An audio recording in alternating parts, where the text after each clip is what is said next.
All right. Let's see. Hopefully, I was a spinning circle. Esquin. All right. Well, big hello to Mike G and Bill J. Bonjour, Paul. Hello to Bill B. Fred. Hello, Colette, Ruth, and Saban. So good to have you here, all. And welcome back, Lynn, Brian Sweeney. Let's see, who else? Did I miss somebody? And I said hi to S. Quinn. And hello, Dre. So yeah, it's welcome to 2025. So thanks to all those who understood, or I did not thoroughly announce there wouldn't be a meditation on New Year's Day, and so thanks for those that for the patience for people that showed up and didn't find one. I realized sort of that most of the people that most of the people that I would have expected to show up for New Year's were probably on that call, and so a couple people were looking for we're looking for a link and not finding one, and so yeah, apologies to those folks. Which is great that people were showing up on New Year's Day and wanting to meditate. So, but yeah, so that wasn't the best, super amazing communication on that. For those that don't know, my name is Andrew. I'm a mindfulness meditation coach. I'm a software engineer by trade and training, and most people will know me as the moderator and sometimes guest host on the Do Nothing Project. We don't have a whole lot planned. We have a 25-minute sit. What we'll do for our sit is we'll have about the first 3 minutes is just a kind of level set, arrive where we are, and then we'll have a light guidance in that time, and then we'll end with kind of letting go of whatever the technique was in that guidance and do nothing. So the teaser for those that get the email that I send out, sometimes I send it out within the last hour or 20 minutes. But if you don't get that email for some reason, I think most everybody here has it, but email is in chat.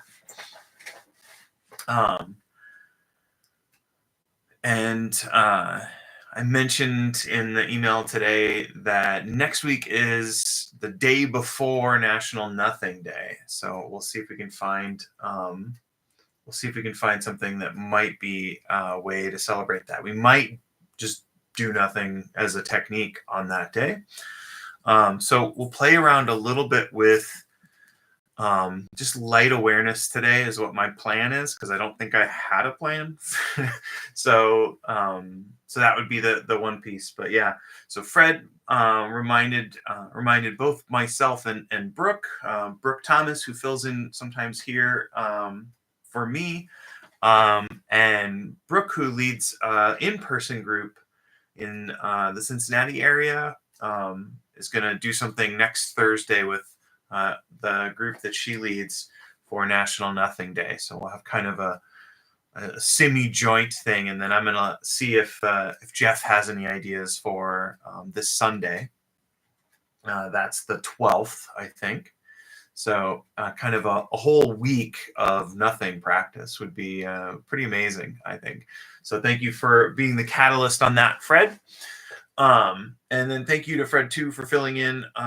So when I was out, or part of the reason I wasn't doing meditation last on the holiday for most folks on New Year's Day was because we were out at a place near Sonoyta, Arizona called Empire Ranch, and I didn't think I was going to have good enough connectivity to actually do the sit. It turned out that there was better cell coverage there than I had imagined. And so if I brought my laptop, I probably could have done a sit. So good information for the next time we're there. But that's a kind of a cool place. So if you're interested, message me. I'll tell you more about it. But yeah, so that's the gist. We started a little bit late today. And so I will just thinking really quick. If you do have questions, comments, suggestions for this year, you can always share those with me. I mentioned the email is one avenue. The other way of getting in touch with me is on Instagram. That's Lenards, Lenards .coaching. So Lenards .coaching. That's a way for you to reach out and message me as well. All right, so I'm getting 25 minutes on the clock. Turning my phone. Hopefully, I don't hear it, but I know sometimes you'll get kind of this like clicking noise in the background. Some people refer to it as the GSM noise. It's actually the protocol that the phone makes that noise. But anyway, I always turn it off. And remember Jeff Groves, who's a member of the Do Nothing Project community, was the person who reminded me about that and pointed it out. So yeah, so I got my bell. I think that's it. Okay, so we're going to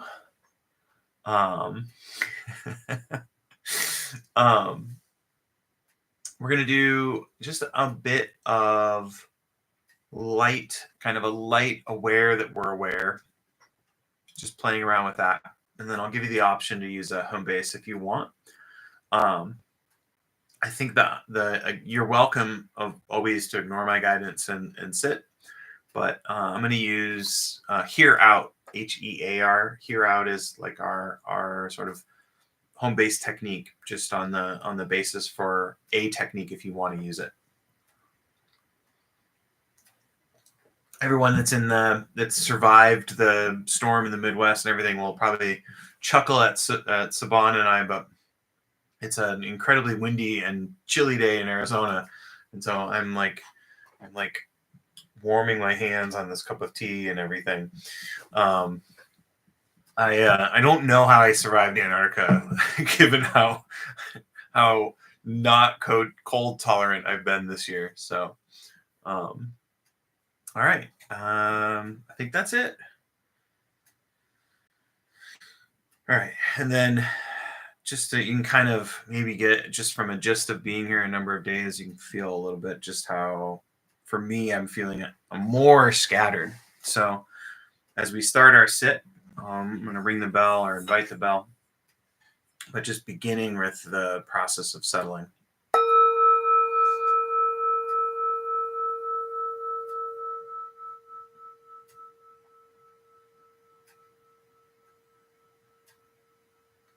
And so you might have this feeling that I'm feeling right now, where it's like kind of scattered and diffused, discombobulated kind of thing. And the nice quality is that sort of using the snow globe with our good friend Snoopy, as we sit, I feel more and more collected after I'm scattered. So really with taking our seat with sitting down and taking the seat with a bit of dignity and repose, I guess maybe is a good word. Who knows? I'll focus on the seated posture, either in a chair, on a cushion, or maybe on a bench, but could be lying down, standing, even walking.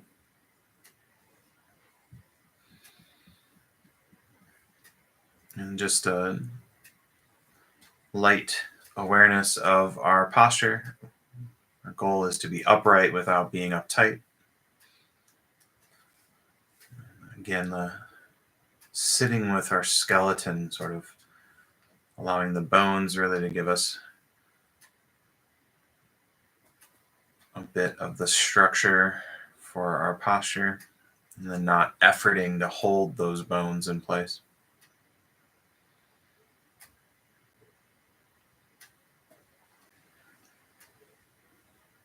And then finally, a few deliberate breaths.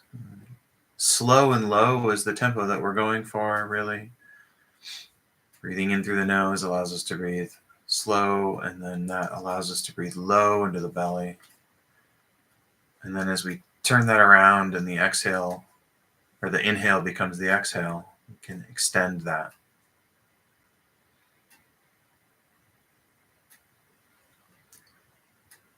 So in the general sit, we're not manipulating or controlling the breath, but in this opportunity, just a few deliberate breaths to help us settle in.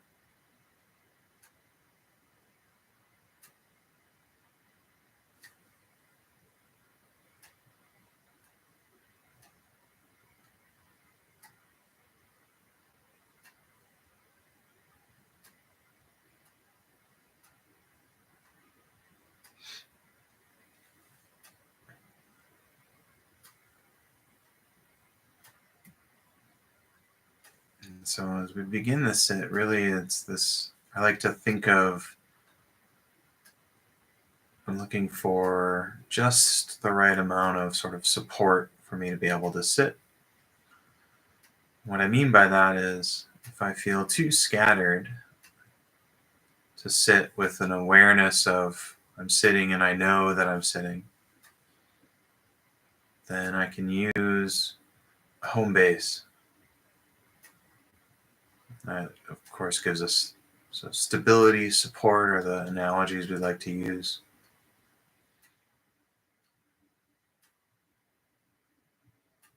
So again, that could be an awareness of the body, or as I mentioned, sounds.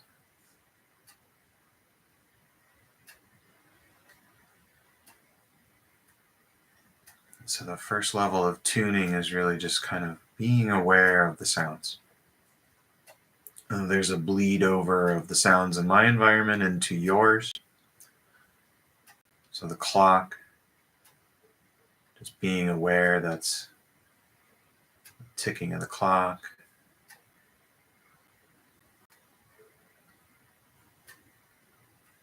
So again, just knowing that's there, noticing it.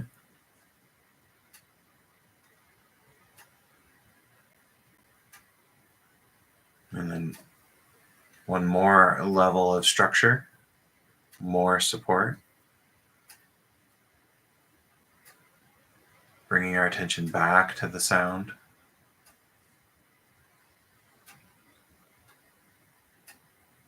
Focusing our attention in, and then using a optional mental label. Hear, H-E-A-R.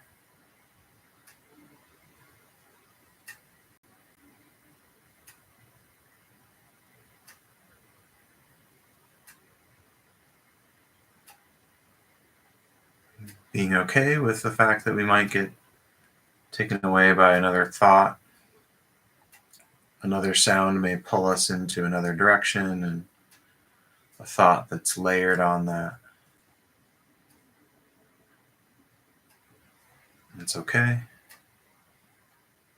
It may be frustrating, but you can say, oh, okay, I just noticed my attention's been pulled away, bringing it back to the sounds.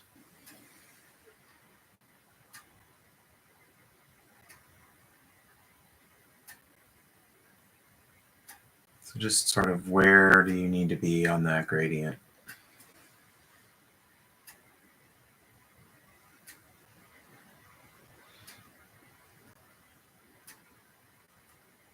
And then one last thing that sort of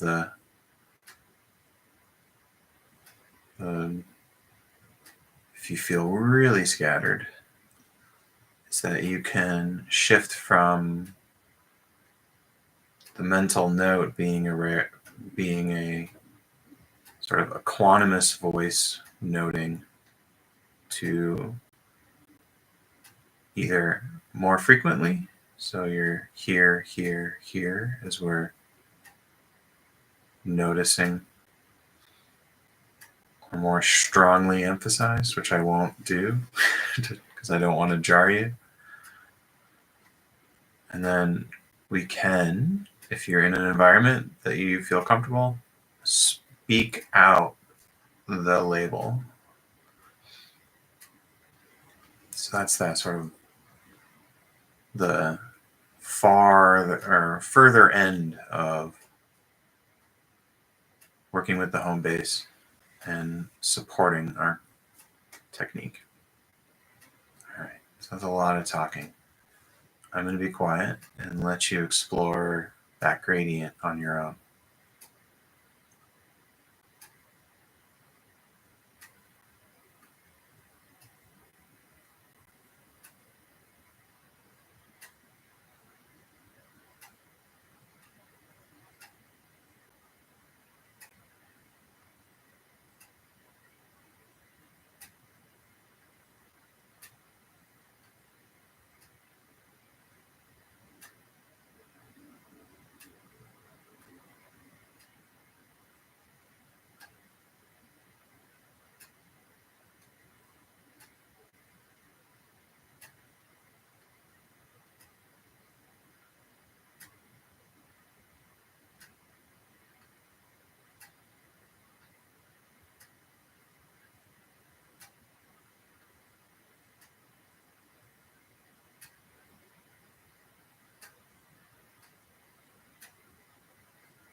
And so there's always an opportunity if you feel like you're not quite, your clarity or concentration is not quite where you wishing it was. You can always just sort of check first on the posture.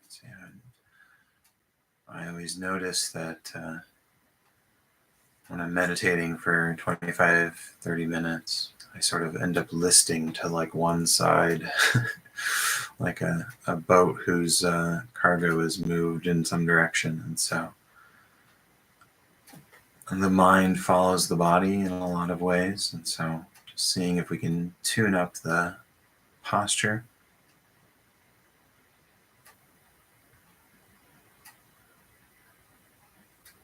And then if you're getting distracted off, and seeing if we can pivot, and I'll use that distraction as an opportunity to lightly bring our attention back, or bring our attention back with care, is how Jeff may say. It's just emphasizing the care in that.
Okay, so sometimes I say, well, let's drop the technique, but in this situation, let's very carefully place the technique kind of on a mental shelf aside and allow ourselves to really just let go of that, leave it where we've placed it, and lean into really doing nothing. Someone said recently, well, what the heck would I get out of doing that? And I said, well, you, after a while, realize you don't have to push or pull on things. You can kind of let things be. So that's one take. There are many, many more. Just allowing yourself to sit and know that you're sitting, and not micromanaging your attention. So, an opportunity to truly do nothing.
Now I'll ring the bell to signal the end of our sit.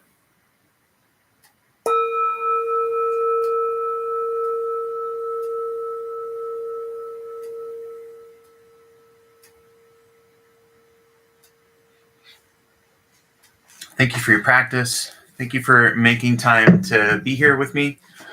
I very much appreciate it. Thank you for, I got a chance to check out the chat when Fred filled in for me, and I really appreciate all the thoughts and everything that everybody shared. Appreciate that. So thank you. I am grateful for you too, Ruth, and everybody. So, all right. So, if you have any thoughts, questions, comments, I think the clock is still coming in. So I hear it. I haven't changed anything in YouTube, but I had been doing like a test recording, and I noticed it was dropping out. So if that does happen, yeah, I think the clock is great. And then a plug for the clock video. It's out there. I'm delighted in seeing the view count on it tick up. So yes, thank you, Paul. That is going to be the title for next week. Have we talked about Zazen is good for nothing? Oh, okay. Yeah. You mentioned, Ruth, that that you gave the link to the Wabi Sabi clock to Kevin. So I haven't heard from Kevin yet about it. So Zazen, good for nothing meditation. So there's this idea that, and I think that's the clock, by the way, the clock mechanism, Paul. That's not actually the processing of the audio, but I'm not 100% sure on that. So there was Kodo Sawaki was a teacher in Japan, and he had said Zazen was good for nothing. So is, I think, I'm not a Japanese speaker, but Zazen is seated meditation, is what that like literally means. That when you see people say Zazen, that's like seated meditation. So, and then the za that's there is the same za that you see when you hear Shikantaza. And Shikantaza, I think one translation is just sitting. The other one is just precisely sitting, is another way to look at that. So, oh yes, and Fred, that was part of what I was talking about with the bell for Jeff's. I think Jeff's. I'm thinking Jeff's AirPods. He uses AirPods. I think the AirPods nullified the bell. So, working hypothesis. So Zazen and Shikantaza, we're talking about seated meditation. So Zen is the Japanese word, really means meditation. It's a translation of dhyana. Dhyana means absorption or meditation. So Kodo Sawaki would say Zazen is good for nothing, which if you think about that sentence in the way that like we all might use it, it's Zazen is good for nothing, or good for creating nothing, or good for producing nothing. And so anyway, sometimes you'll I mean to write more about or try to write something about this, but the notion really, what I think Kodo Sawaki, he's like super, he's like, Kodo Sawaki's kind of like the Bill Walsh of like Zen masters.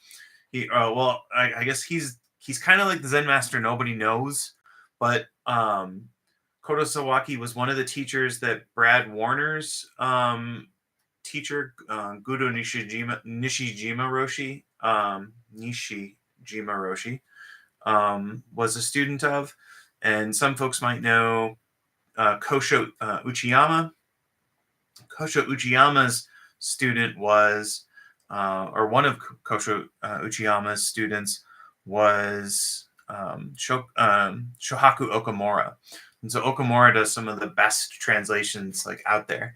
And so he like the statement Zazen is good for nothing is attributed to Kodo Sawaki, but the translation itself is like something that came from Okamura Roshi. And so I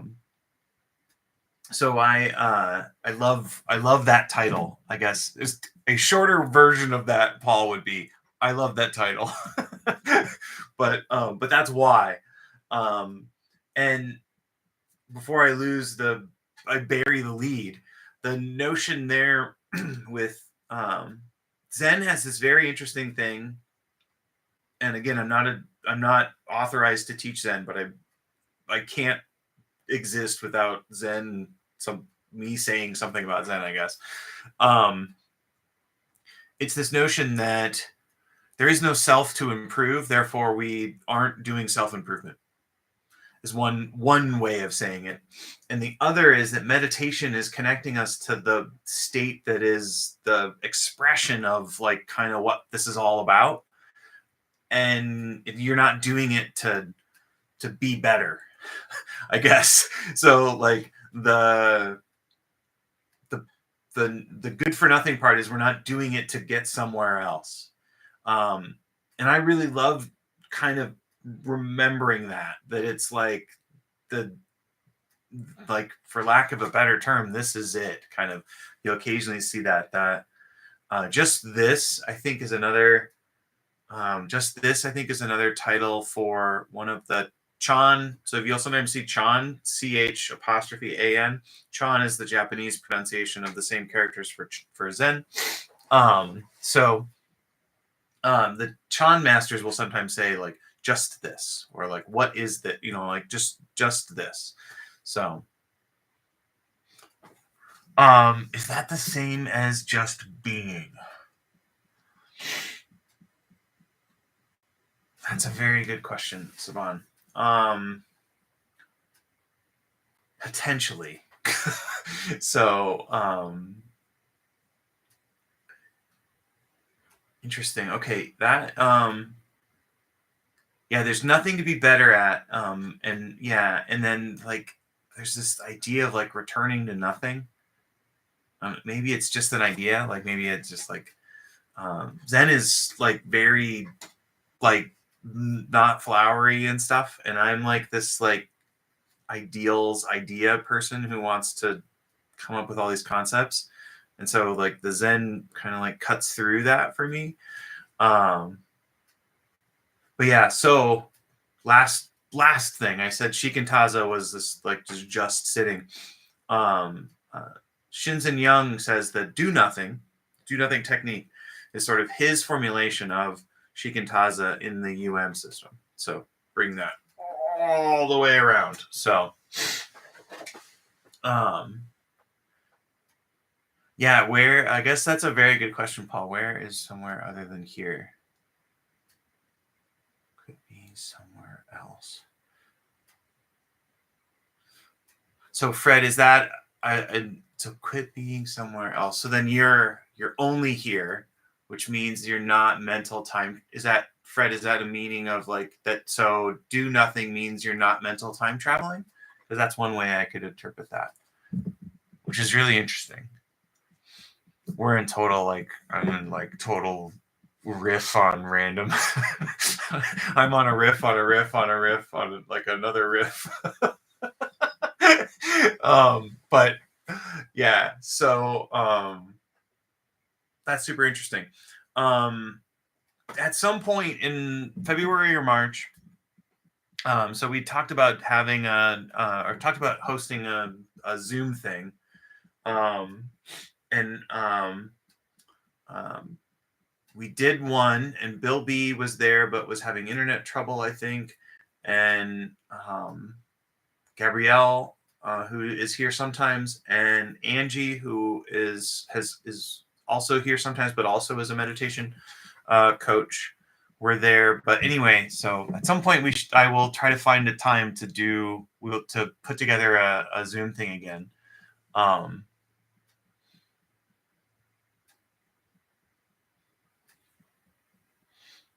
Yeah, I that makes sense to me, Fred.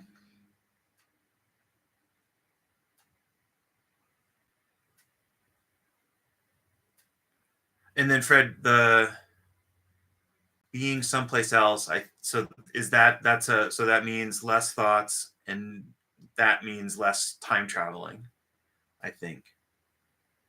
So I listen to sometimes I listen to Jadu Krishnamurti just to break my brain. Because sometimes he'll say stuff that just like my rational mind can't handle. And there was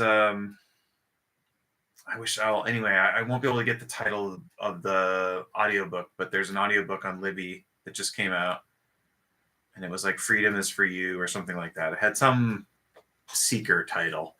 But Krishnamurti said something to the effect of all thoughts are past oriented. And it was incredibly interesting. I hadn't thought of it in that way. So anyway, I'm to. So we are past the top of the hour, and thank you for being here again. Thank you to the folks that are watching the recordings. I see you. I notice your bumps every couple days after this comes out, and so everyone be well with the rest of your week, and then I will see you over in the chat on the Do Nothing Project, and then we'll see if I can convince Jeff, or we'll see what if Jeff doesn't have anything planned for Sunday, I'll pitch him on the National Nothing Day. So freedom from the known. Yes, that's it. Ruth, awesome. Thank you for checking on that. But yeah, freedom from the known. Krishnamurti's a super interesting, super interesting teacher. I think if I understand him correctly, he says like no one could teach you to do this. So, all right. Well, stay warm, Saban. I'm going to try to stay warm as well. Have an excellent rest of the next 2 days and enjoy your weekend. I'll see you on Sunday.